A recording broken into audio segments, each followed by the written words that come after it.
Hello everyone, welcome to another lecture for drug delivery engineering and principles. So, let us just do a quick recap of what we learned in the last class. So, in the last class we talked about various particle properties, we had talked about size and shape before this, and then we continued the discussion and further talked about charge. So, we said that typically positively charged particles are better for cell uptake, but if we want longer circulation and in vivo applications we want neutral or slightly negatively charged particles, better for circulation.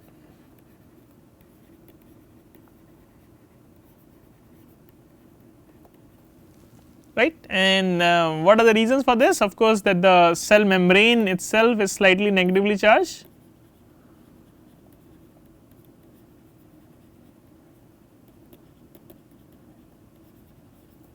So, there is electrostatic interaction, and that is why it will get closer to the cells for it to uptake it, whereas in circulation you have several serum proteins which are also negatively charged.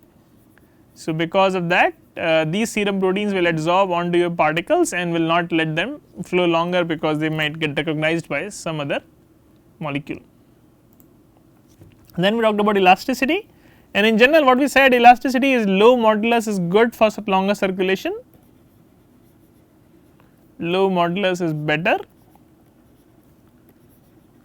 for long circulation. And we gave several examples of how to make these low modulus particles, somewhat most of them trying to mimic RBC, and then the reason we say that these low modulus is good is because a spleen will clear any rigid particles if they are big enough. If they are greater than 200 250 nanometer, then spleen will be able to just clear these up, but if they have low modulus, if they can squeeze through those spleen gaps and vessels, then they can continue to circulate longer. Then we talked about metal particles. In this case we talked about both synthesis and applications. So, applications we are mainly talking about imaging or contrast agent. We also talked about photothermal therapy, and then you can even conjugate the drugs on the surface. So, essentially drug delivery can also be done. And then finally we talked another sort of sidetrack about how you can use particles was particle hitchhiking.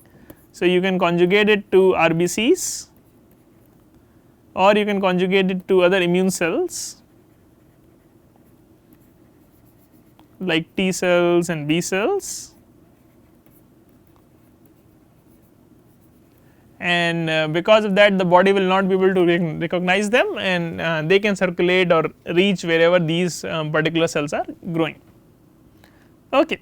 So, this sort of concludes our major particle discussion for this course. We are going to come back to it in future classes and for different type of applications, but this was just a basic concept I wanted to give you on particles.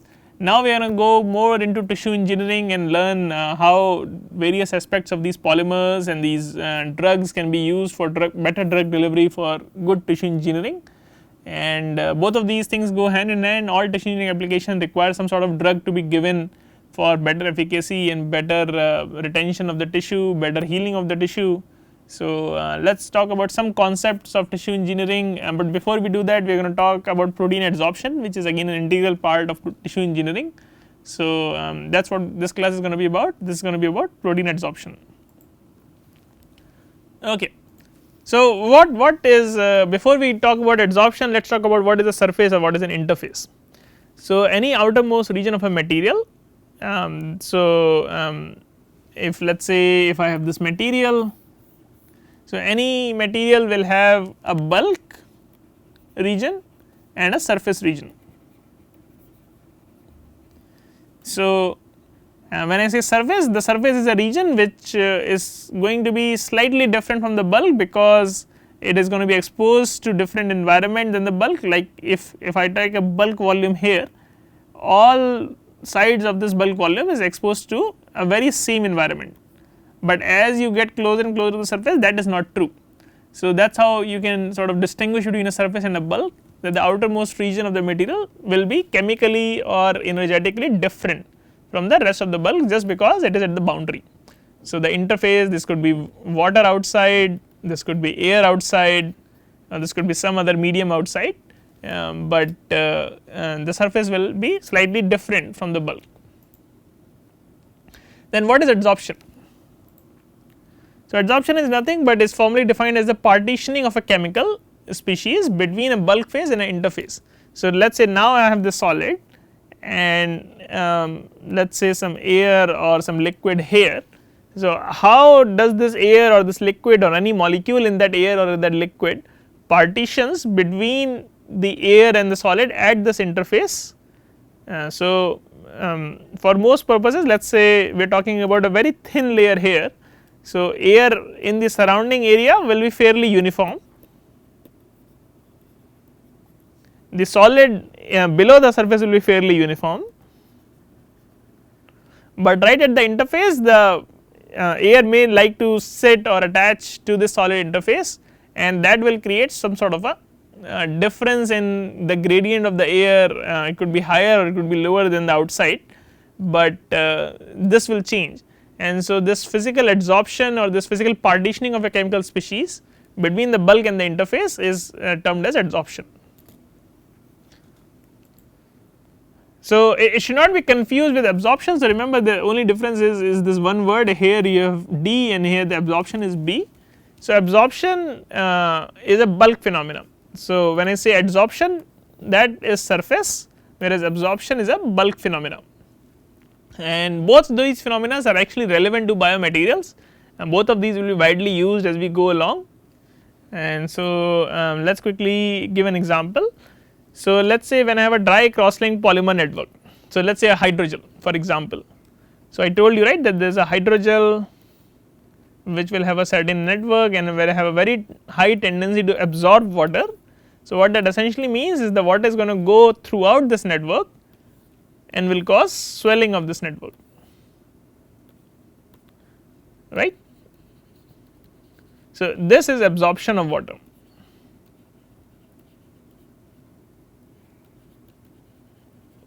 Whereas the other example is proteins will adsorb to the biomaterial surface. So let us say if I have a material which is solid, in which the water cannot pass through and the outside water has proteins, the proteins will tend to aggregate on the surface, and we will come to the reason as to why they do that. But because they do that, this is a property of only at the surface. So this is why it's called adsorption. So let us talk about a surfactant as well, which is going to be important in this discussion. So surfactants are usually compounds that are amphiphilic. We basically talked about surfactants when we talked about micelles. Essentially nothing but they have a polar head group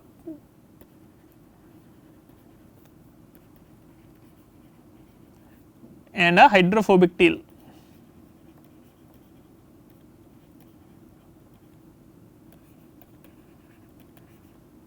Right. Some of the common examples of surfactants are detergents and soaps, and what they are is essentially hydrophobic tails with hydrophilic head groups, as is also shown here, and they have a certain solubility in aqueous solvent, but if you increase the amount that is present in, let us say, water, eventually they will start to precipitate out and form these micellar structure. So that's why these soaps and detergents are very good in terms of cleaning out the dirt from your clothes. Let us say if you have a cloth and which has, let us say, some dirt, which the dirt could be both hydrophobic or hydrophilic. So if you only use, let us say, water or molecules which are hydrophilic, it will only be able to dissolve any sort of drug contaminant that is hydrophilic, but the hydrophobic sort of impurities or the dust will still remain stuck to your cloth. But if you have a detergent which is both hydrophilic and hydrophobic, then it will go and solubilize both parts of the dirt, and that is why they clean the clothes lot better than the individual components. So, essentially that is a surfactant that you use in your washing machines, in at the time of washing your clothes and all. Okay, so now we have that concept cleared. Let us talk about proteins itself, since we are going to talk about protein adsorption predominantly. So, proteins again are composed of amino acids, they are nothing but polyamino acids. So, as you can see here, several amino acids are being conjugated to each other. They have an N terminus, which is basically means that the final protein which will have a primary amine at the end, and a C terminus, which is the final protein which will have a COH at the end. And so, this is a primary structure which is basically all opened up. You can have a secondary structure, which means that these proteins or these amino acids will self align into some sort of a complex structure which may not be linear. It could be beta sheets, it could be alpha helix, and these can then further self align into a tertiary and a quaternary structure which becomes more and more complex. So, we know that all amino acids are non-polar, polar and ionic. There are all kinds of amino acids, as well as there are neutral chains as well. And so, all of these properties are present in proteins. So, the proteins have non-polar areas, they have polar areas, they have ionic and they have neutral chains. So, non-polar is essentially nothing but somewhat related here, but and then their structures can also be primary, secondary, tertiary and quaternary. And again, all of these can have multiple configurations depending on the environment the protein is. The quaternary structure can have infinite combinations of structure. So, all of this adds to the complexity of these proteins. So, when we talk about protein folding, we are saying that for the water soluble protein, the folding is essentially driven by what is the medium in the surrounding. So, if it is water, it wants to minimize the hydrophobic interaction with the water. So, what will happen is, let us say I have this protein,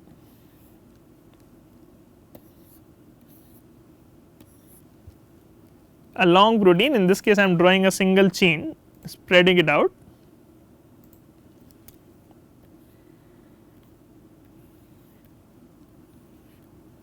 Right. Let us say this is my protein, where this is the hydrophobic domain,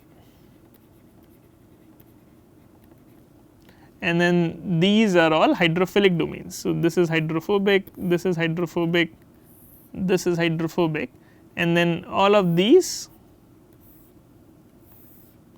are hydrophilic.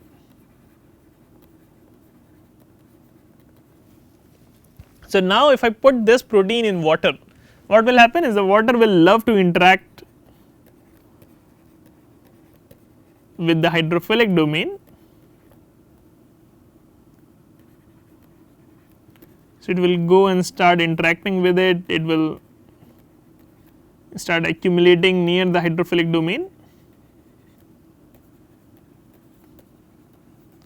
but then this green domain will not want to interact with the water at all, right, because this is hydrophobic. So, it does not really like water. So, what will happen is then this green protein will start to self assemble. So, eventually what will happen is you will have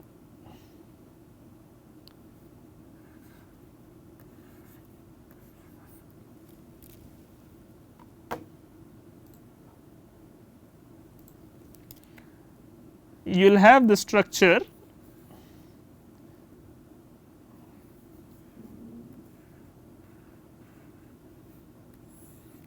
where all the green domains will tend to interact with each other, because they do not really have anything else to interact to, whereas all the red domains which are hydrophilic domains will tend to be away from the green domains as well as start to interact with water.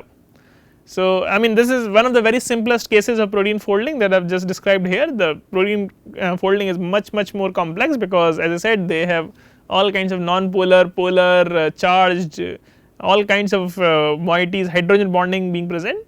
So, all of this will play a role and will result in a structure which is very complex. It is typically a quaternary structure for any large protein, and so that is what defines the protein folding.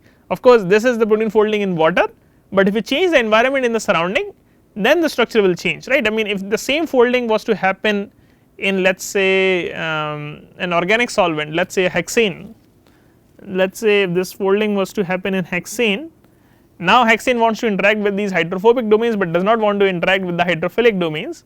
So what will essentially happen is, again all the red regions will collapse inside, and then the green regions will be on the outside, basically making sure that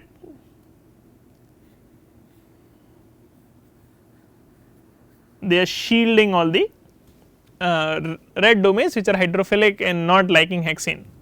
So, so now you can see that the structure has completely changed. So, depending on the environment in which the protein folding is going to happen, you will see these effects where the protein structure will change. So, it is fairly dynamic, and it is actually very sensitive to even just small perturbation to the local environment. You can change the amount of salt in the liquid, and that will change the protein structure. You can change the location of the protein from one part of the body to the other, and that will slightly change the protein structure. So, all of this is very sensitive to its environment. So, as I said, they are trying to minimize the hydrophobic interactions. So, hydrophobic domains are folded into a core away from the water, and they want to maximize the hydrophilic interactions. So, all the polar and charged residues are on the outside.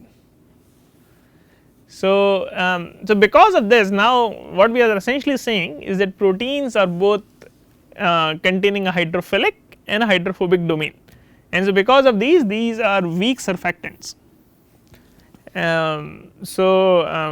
Basically they are weak, they are not very strong, they do not have a strong hydrophilic and hydrophobic domains, but they have a small hydrophobicity and hydrophilicity in their individual amino acids, and so they are weak surfactants. And again because of this there is a relative difference in the hydrophobicity, but not a very large difference. So, they can then easily change their structure and adapt to whatever surface or whatever environment they are put in. So, hence most bodily fluids which contain several proteins will result in protein adsorption onto any foreign substance that the body sees. So, we have several types of proteins. For example, a blood contains almost about 400 different proteins at different concentrations that is flowing through our blood circulation. And so, what will happen is, if I let us say put an implant, let us say if I put a pen in my body, then what will happen is, let us say this is an implant. For the purpose of this particular slide, let us say that this implant is non-porous, nothing can penetrate in, it is a solid pen. So, what will happen is it will first interact with water. So, water is everywhere, so water will come in contact with this implant. Now, this water, which in this case is serum, contains several proteins which are folded into a certain structure, right. So, if this, let us say this implant is hydrophobic,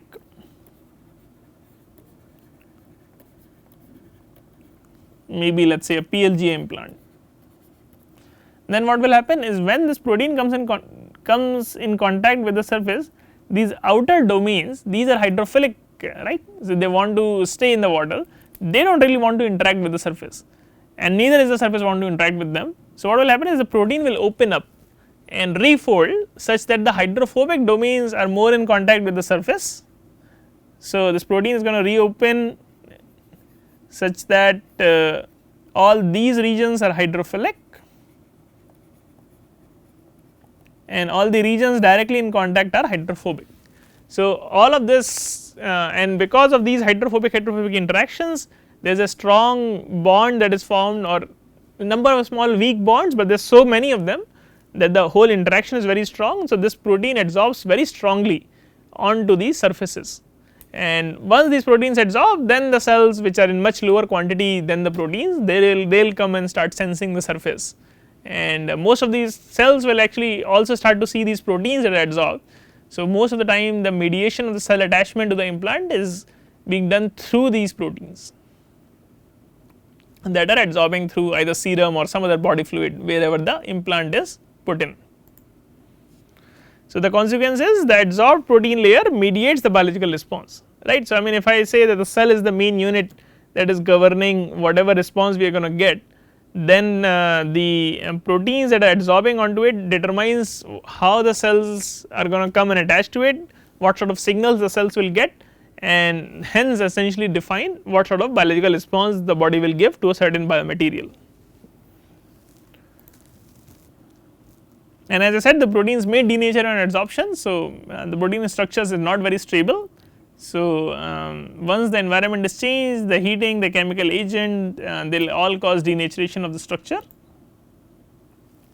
So, when protein adsorbs the interaction with the solid, there is a change in the surrounding chemical environment, and this potential change causes the protein conformation change as well, which you can call denaturation, which essentially means just change from the original structure. This does not necessarily mean that they are going to completely open up, this just means that whatever their natural state was, that got denatured. So, they may take up either a completely open chain, or they may have some other conformation that is not typically found in the nature. And again, there are different types of proteins depending on the composition of the amino acids. Some structures are more stable than the others. So, the magnitude of response that you are going to get on a material for different proteins is also going to be different. So, some proteins are very liable to denaturation, they will completely open up everything in the structure, while some proteins are not really that liable in terms of changing their structure. So, they may still maintain their activity, they may still maintain the natural structure that was present originally.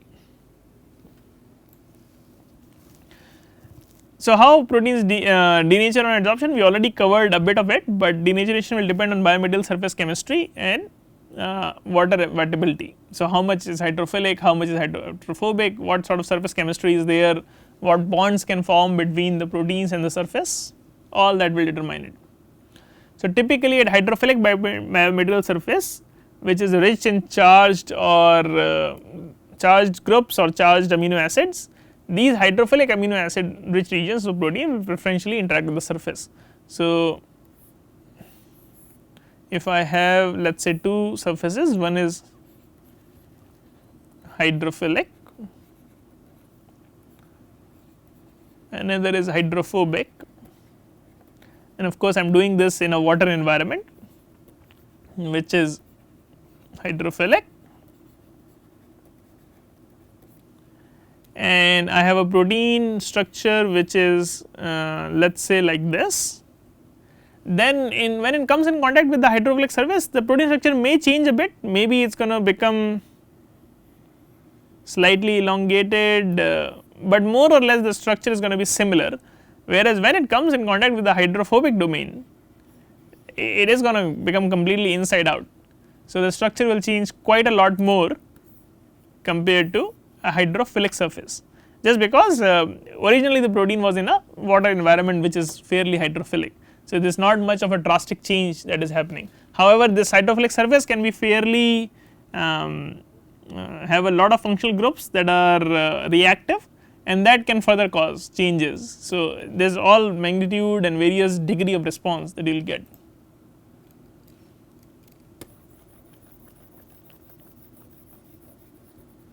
Okay. So, typically there is low denaturation as there are already hydrophilic domains present outside when you are talking about a hydrophilic surface. That is why typically when you talk about tissue engineering or talk about implants, the major emphasis is to make the surface fairly hydrophilic, so that you do not really start denaturing lots of proteins that may cause some toxicity. At the hydrophobic biomaterial, as we talked about, which is rich in non-polar groups, the hydrophobic amino acids will tend to preferentially interact with the surface. So, these hydrophobic domains were initially buried inside the protein structure. So, they will have to then come out, and that is going to cause a lot more change to the protein structure than let us say a hydrophilic surface. So, in water soluble globular proteins, hydrophobic amino acids are in the protein core, thus these will try to interact with the hydrophobic surface and change the structure quite a bit. So, again, why is all this important? So, we again briefly already have talked about this, but if you have a solid substrate, the first thing that is going to interact is the proteins, and they will adsorb on the surface, and then when the cell comes, it will actually not be able to see the solid substrate surface, right. This surface is all hidden by this layer of protein. So, the cells will only be able to interact with whatever is present on the surface, which is in this case protein that is adsorbed, and that is going to lead to any biological response that is going to happen. Of course, it is the amount, the protein that is adsorbing is dependent on the surface itself. So, you can argue that you can sort of control it anyways, but it still becomes very important to study the protein adsorption.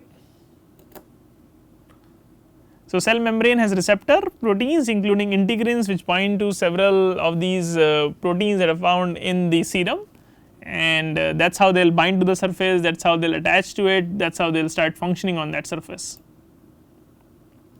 And so, the cells that attach will recognize these biomaterial through these integrin molecules. So, in this case what we are talking about is these cells, when they attach to the surface they have a special class of molecules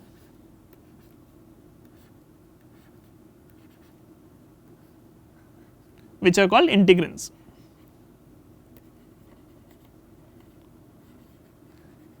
And most attachment and spreading of these cells on these surfaces will happen when these integrins bind to their receptors or their ligands. So, these could be proteins like fibronectin,